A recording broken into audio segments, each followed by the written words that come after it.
हे लोगोफोर नोंथांमोनखौ आरोबाव आंनि गुबुन मोनसे गोदान भिडिअहाय बरायहरनाय थाबाय स' नोंथांमोननिसिम आसा खालामो भिडिअखौ जागायनायनिफ्राय जोबजासिम नायलांगोन होननानै एक्चुअली नोंथांमोनाथ' भिडिअनि टाइटेल एबा थाम्बनेइलाव नायनानै मिन्थिखाबायानो जानांगौ दे दिनै आं मा भिडिअनि सायावहाय नोंथांमोननिसिम आपडेटखौ लानानै फैदों।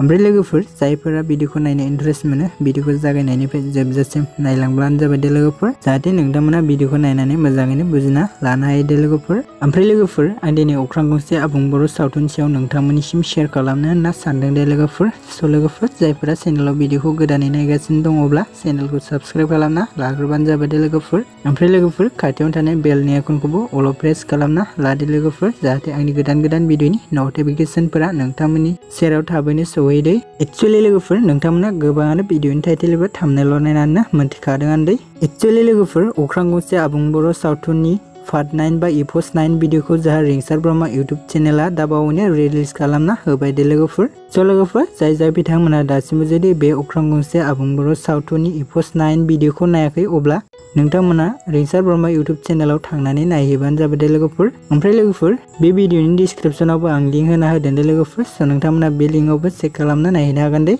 ओमफ्राय लोगोफोर नोंथांमोननिसिम मोनसे गुरैयै खावलायनाय दे लोगोफोर जायफोरा भिडिअखौ नायखांबाय अन्नानै जाहा थाहा कमेन्ट खालामलाबायनाङा दे लोगोफोर। स' लोगोफोर नोंथांमोनाथ' बे अख्रां गंसे आबुं बर' सावथुनखौ नायनो गोबाङानो जोबोद एक्साइटेड जाना थायो दे। स' लोगोफोर जायफोरा नायनानै माबायदि मोनदों अन्नानै कमेन्टनि गेजेरजों फोरमायहरबानो जाबाय दे लोगोफोर। ओमफ्राय लोगोफोर नोंथांमोना बेबायदिनो माखासे फैनो गोनां एपिसोड बा पार्टफोरखौ नायबावनो थाखाय रिंसार ब्रह्म इउटुब चेनेलखौ थांनानै साबस्क्राइब खालामना लाहैबानो जाबाय दे लोगोफोर जाहाथे भिडिअखौ बिथाङा रिलिज होयोबा नोंथांमोना भिडिअनि नटिफिकेशनखौ थाबैनो मोननो हायो दे लोगोफोर। एक्चुअली लोगोफोर रिंसार ब्रह्म इउटुब चेनेला जोंहा अख्रां गंसे आबुं बर' सावथुनखौ 1 वीक बा सप्तासेनि गेजेराव रिलिज खालामगासिनो दे लोगोफोर। थ' लोगोफोर नोंथांमोना बेबायदिनो नटिफिकेशनखौ मोनबाय थानो थाखाय साबस्क्राइब खालामना लाहैबानो जाबाय दे लोगोफोर। ओमफ्राय लोगोफोर आंनि चेनेलखौबो बेबायदिनो गोदान आपडेट मोनबाय थानो थाखाय नोंथांमोना साबस्क्राइब खालामना लादो लोगोफोर। ओमफ्राय लोगोफोर जायफोरा दासिमबो जुदि बे अख्रां गंसे आबुं बर' सावथुननि एपिसोड 9 भिडिअखौ नायाखै अब्ला नोंथांमोना थाबैनो नायहैबानो जाबाय दे लोगोफोर। स' लोगोफोर बिदिब्ला जों माखासे फैनो गोनां पार्टफोरखौ नायनो थाखाय नेना थाबावसैलाय दे लोगोफोर। स' लोगोफोर बिदिब्ला दिनैनि आपडेटआ बेखिनियानोमोन दे लोगोफोर। स' नोंथांमोननिसिम आसा खालामो भिडिअखौ नायनानै मोजां मोनबाय।